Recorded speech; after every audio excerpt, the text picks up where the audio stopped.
Hey everybody, welcome back to the Dungeon Dive. Daniel here. I hope you're doing well, and if you're not, I hope you are soon. Okay, welcome back to episode 2 of our look at Ironsworn, Starforged. And in this episode, I will do a little bit of a session recap, talking about my sessions so far, my adventures so far. And then we're also going to talk a little bit about the learning process of me learning Starforged and kind of dive a little deeper into the Starforged reference guide, which came with the Kickstarter.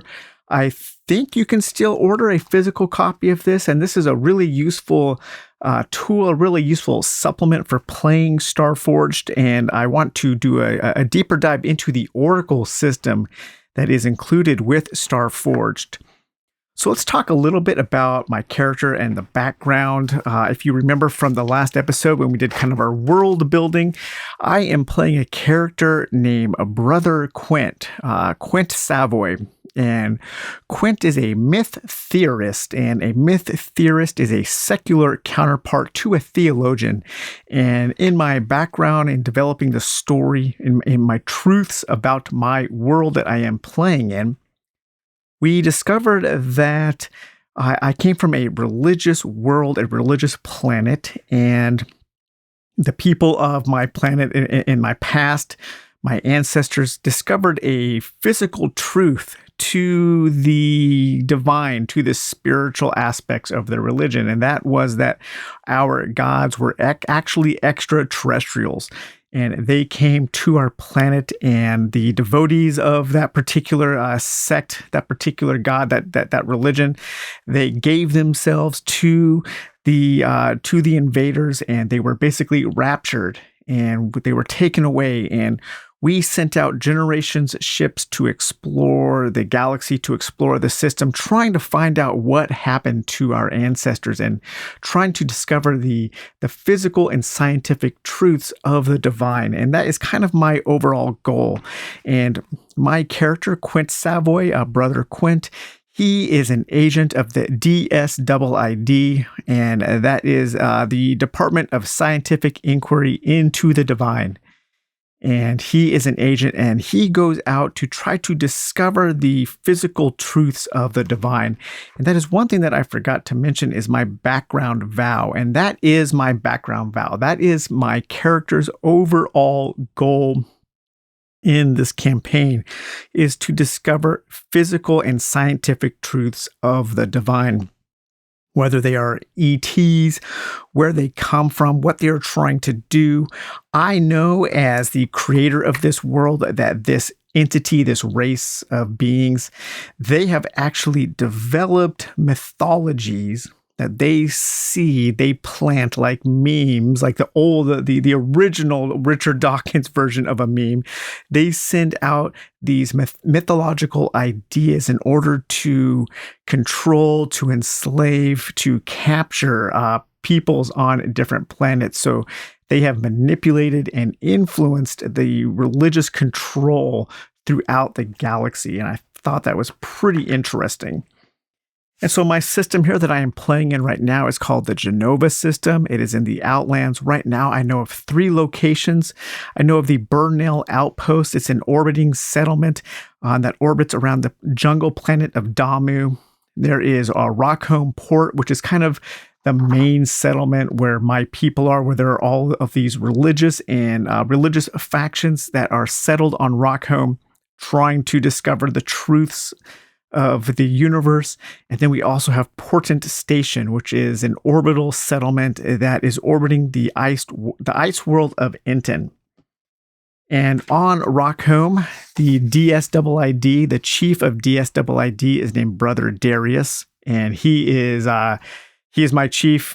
He sends me out on missions. And right now, he has sent me on a mission to investigate a religious relic that is said to be on the planet Damu, the jungle world Damu. And this religious relic might be the source of a plague that is spreading throughout this system. And the plague so far has actually infected the Portent Station. So Portent Station is plagued by a sickness. And I'm trying to discover the source of that sickness while also investigating the planet Damu and this religious artifact. So that's kind of my vow right now. My quest right now is to investigate the religious relic on Damu and see if it is the source of the sickness, the source of the plague that is infecting this system. And so in my last session here, I was tasked with that quest. And I set out from Rockholm Port to start that investigation. However, I was thinking about how my settlements are connected through these navigation systems, and there is actually no known direct navigation pathway from Burnell to Portent, or from the planet Damu to the planet of Inten. And I thought that was pretty weird, because if the plague is supposed to be originating from the planet Damu, how is it at Portent Station and not at Rockholm? Because right now, the way that we are traveling through this system, our navigational pathways are set from Burnell to Rockholm to Portent. And so I thought that was pretty interesting. How come it skipped Rockholm? And one thing that I did is to set kind of a timer for my campaign. Is I am saying that my campaign goal, the overall goal right now, or a timer, a clock that is ticking away, is this: if the plague reaches Rockholm Port, something very bad is going to happen. The plague could end up spreading through our main civilization. And I set that as a timer of 8. So when I start every session that I start, there is a chance that this clock will tick forward to the plague reaching Rockholm Port. And so I want to try to, one of my main goals is to find the source of the plague, figure out how to stop it before it actually does reach Rockholm Port. Or at that point, the campaign may change to trying to find a way to cure Rockholm Port. I'm not quite sure what's going to happen if the plague ever does reach Rockholm Port. Okay, so I decided that I needed to go over from Rockholm Port and travel the pathway to Portent Station. And then at Portent Station, I needed to investigate. I needed to try to find some kind of source that might be able to help me discover maybe a back passage to Burnell, or maybe some kind of secret trade route that people have been using. And that was how the plague has started spreading from the planet Damu over to Portent Station, the orbital station. So I set a course, and that is one of the moves you can take. The Starforged system, the Ironsworn system, is all governed by a set of moves, and there are a whole bunch of different moves. And these are all things that you can do that have narrative triggers, that have that trigger things for when you succeed or when you fail. It's very structured. The Ironsworn system is a very structured system, and I think that's why people gravitate towards it when they are first learning about solo role-playing. I'm not quite sure if I am enjoying all of the moves, the variety of the moves. There are so many, and sometimes when you want to do something, it's a little confusing about which one to use and how things progress. But I think that is part of the learning process of the Ironsworn system, is learning when to do a move, when not to do a move, learning how the syntax, learning the literacy. You are establishing a connection to the game, and as you gain new knowledge, as you gain more familiarity with the system, I think that the games will start snowballing in how quickly you can get through things and how easy things become.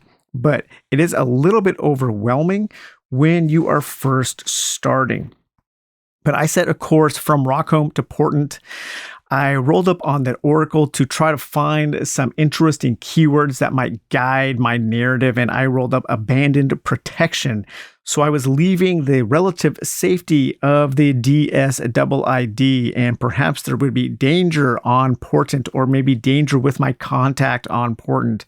I reached Portent Station, and I decided to try to establish a connection. And I wanted to first try to establish a lawful connection, perhaps with a trade union. Perhaps some merchant might know of some pathway between Portent Station and Burnell Outpost.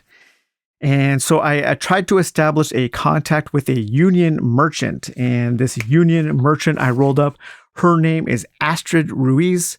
She is on Portent Station, and she is a merchant with the trade union. She has been a merchant for a very long time, for many decades. She is older, she is scarred, she has been through some shit, definitely. She is friendly, but she is also savvy and shrewd in her business. And one of her favorite sayings is, information don't come cheap. She often trades in information. I also rolled up on the Oracle for a couple keywords that might define some of her wants, and that was falter and price. And so I said that her business has actually been struggling because of the plague. And she's very timid about the plague. It actually really scares her for some reason. Well, probably because she doesn't want to die and she wants to continue making some money.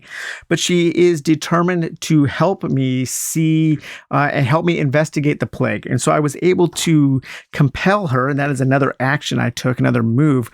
I was able to compel her to help me find this secret trade route, the secret pathway between Portent and Burnell.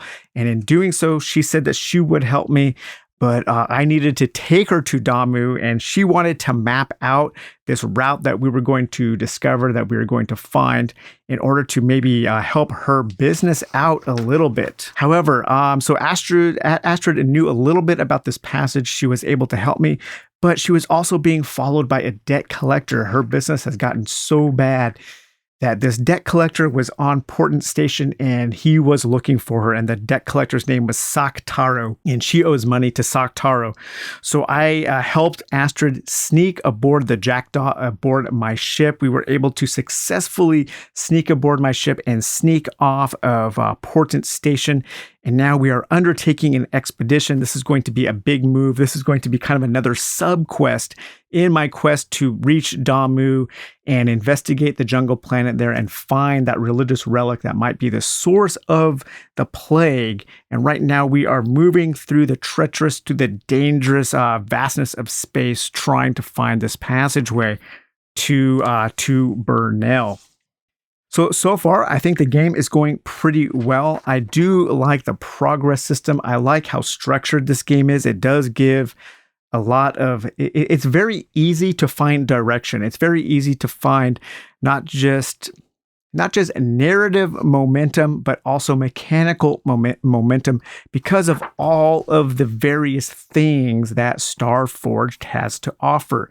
All of the various moves, and most importantly, I think, are all of the various oracles within the reference guide. All of the oracles are also in the Starforged manual, but they are very handy to use in the reference guide. And so I kind of wanted to go through, as part of the detailed part of this video, I did want to go through some of the oracles and just talk a little bit about them and how cool they are in helping create that dramatic narrative drive that is so important to a solo game. And so in your oracles, the first two charts you have here are action and theme keywords.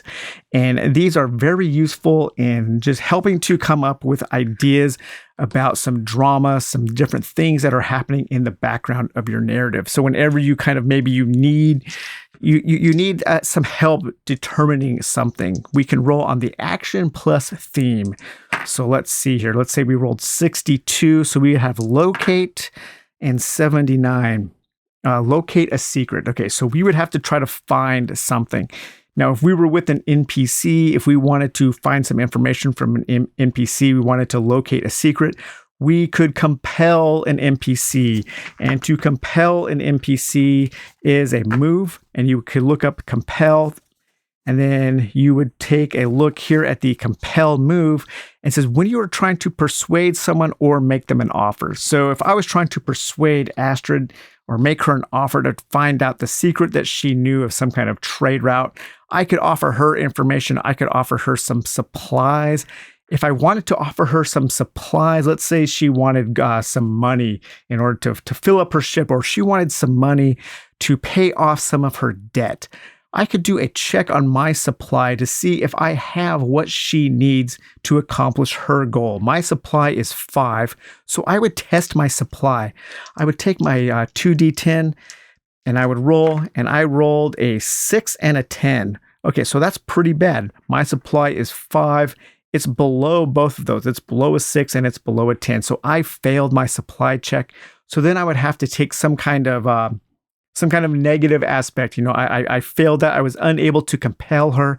And so that could steer me down one pathway where maybe now I didn't have what she needed, but at the end of that confrontation, maybe the debt collector comes around the corner and now we're in a physical conflict or something like that. But that is a really easy way to drive the action, to come up with an action and a theme in order to give you just a little hint about what needs to happen next.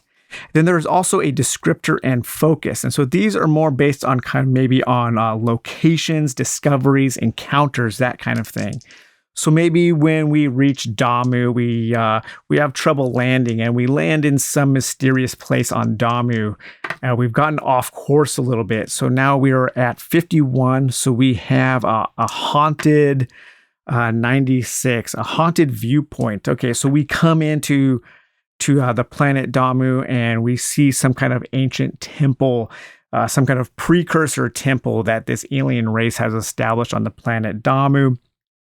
And we get some really bad feelings about it. So that can help set the stage for what happens next.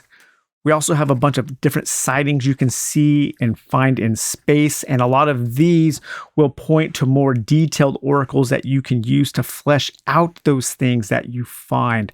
Maybe you find different stellar objects, planets, settlements, starships, derelicts, precursor vaults, creatures, or you could use that descriptor focus to find what you find in space. We have a list here of sector names. And then here are all of our stellar objects that you can find. Things like smoldering red stars, a hypergiant star generating turbulent solar winds, and neutron stars surrounded by intense magnetic fields. We have a whole table here of spaceborne peril and opportunities. So bad things can happen here. Maybe you come across an energy storm loom. So then you would have to navigate through this energy storm, and that could do damage to your ship. It could throw you off course. Maybe you find an opportunity, which is an 82, a probe or beacon with useful data. Okay, so you might find a probe, some kind of derelict, maybe a satellite that has gone off course, and you stumble across it, and that satellite has a map system installed that you can use to help point you towards your expedition's goal there. You have a whole bunch of different planets that you can roll on, everything from desert worlds to jungle worlds, tainted worlds, grave worlds, rocky worlds, all kinds of different planets. And each one of those planets also has an oracle page with more details. You have some sample names. You have chances of different kinds of settlements being on those planets, the kind of atmosphere, how much life is on that planet, what is the major feature that is observable from space, and a planet side features for when you land on that planet, what kind of a feature do you discover? And you have a page like that for each one of those planets. So very, very cool, very easy to quickly roll up some details about the things that you are discovering. You also have a planet side peril and a planet side opportunity table, a way to quickly generate settlements, whether they are on planets, orbiting planets, or settlements in deep space. You have a way to generate their population, what they look like, what their initial attitude towards you is, what kind of authority is in control of that settlement, different projects that the settlement is working on, everything from medical to spirituality, warfare, engineering, what kind of trouble they are facing. So the trouble that I rolled up for one of my original settlements, which was Portent Station, was that plague. And this chart here kind of set my whole campaign in motion. It gave me a direction for my entire campaign, just one little simple entry on one of the many tables associated with Starforged. We also have ways here of generating your settlement names. And then if you find starships out in space, what kind of starship it is, what mission that starship is on, the starship's name. So again, this starship mission, if you find a starship out in the Outlands and it has a mission of 86, let's see here, 86. action and theme. Okay, so you would roll up on the action theme to generate a mission. Maybe you rolled up here 98, roll twice. So their mission here is 77, to survey a site and conduct piracy. Okay, so they are looking for some kind of station that they can rob in order to establish some kind of a pirate trade, or to smuggle some goods in and out of a certain sector of a certain station or something like that. Well, that could be an entire adventure right there. And then you also have some very easy ways to quickly generate characters. And I generated that NPC Astrid Ruiz using these character roles, the goals, and their first look and initial disposition. But we also have a whole way to generate different kinds of creatures. It's very easy to create a creature and then assign a difficulty to that creature. And all of the difficulties range from troublesome, which is pretty easy, up to epic, which are very, very powerful creatures. So if you came across a troublesome creature, it would be a relatively weak creature. If you were in combat with it, it would be a pretty easy foe to dispatch. And on the opposite end of that spectrum, if you came across an epic creature, then that would be a huge kind of just a grand boss battle that you would have a very hard time overcoming. You have different ways that the creatures look, some of their behavior, different aspects of the creatures, ways to generate factions, and ways to generate the factions, what their projects are, what they are working on, what their relationship is with other factions, faction name generation, maybe their legacy, what have they done in the past that is informing what they are doing now, maybe some of their identities there. And faction quirks and rumors. These are very cool. So if you came across a faction that you didn't know about, you could quickly roll up to see that they are work or environment causes mutations. So something they are doing is causing the members of that faction to mutate. Perhaps they have a rumor here of 52. Lesser members of the leadership are plotting a coup. Perhaps they don't like their members becoming mutated, and so they're going to rise up and fight against their faction leaders. Then you also have a way of generating derelicts, and derelicts are basically kind of space hulks, or you could think of them as space dungeons, and they will be separated into different areas. You have the access points, community areas, engineering areas, living, research, production, operations, and medical. And each one of those groupings there also has its own page of things to roll up to where you can find more details about those areas as you explore those derelicts. We also have precursor vaults. So these are planet side. These are usually on planets, but they can also be in deep space and in orbit. But there's a 50% chance that these vaults, these old structures, are going to be on planets. And these would be kind of like your dungeons on planets that you will explore. That will give you could start to develop some of the backgrounds of the precursor races that have populated your sectors in the past. We have different ways to generate the interior of these vaults. We have sanctums. And then we have location themes. So what kind of a vault, what kind of a precursor area is this? Is it chaotic, fortified, haunted, infested, sacred, ruined, mechanical, or inhabited? And then each one of those keywords will also have a page of things that you can roll up to generate your details. So yeah, there's just a lot going on in Starforged. It is a little intimidating to get going. So Starforged it's organized kind of like a nesting doll of mechanisms and narrative, or perhaps an onion of narratives and mechanisms. And as you start peeling away, as you start getting smaller and smaller into more granular detail, you start to realize how things are impacting other things, how your different quests and your different vows and different locations and different NPCs that you have established connections with and relationships with, working towards establishing those bonds. All of those things become intertwined in this web of both rules and fiction. And that makes it very interesting. It makes it very compelling. It makes it very easy to push forward, but it also makes things pretty complex And it can be hard to know which layer you need to look in, which how far down you need to drill into that nesting doll in order to find the thing that you need to progress that particular part of your game. But just take things slow. I'm taking things pretty slow. I'm taking my time. I'm not overthinking what I need to do, but I am flipping through pages a lot, trying to find the layer that I need to work on. And so I think that is one of the most important things about learning Starforged is finding the layer, finding what you need to work on in order to make that progress to get to the next layer. So I'm going to continue playing, and in the next part, we will talk about my expedition from Portent Station to Brunel Outpost. Hopefully, we discover some interesting things along the way with Brother Quint and his newfound ally, Astrid Ruiz.